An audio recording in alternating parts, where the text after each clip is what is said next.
खबरों न लेलू अब तो नंबरों न देलू हो। जहिया से शादी कैलू हालू न पूछेलू हो।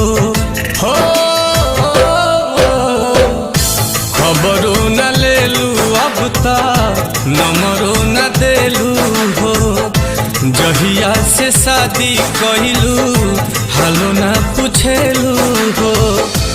सही सतैबू काहे जान चन चन कहत रही सचहू में चान भइलू मुँहले पयबू काहे जान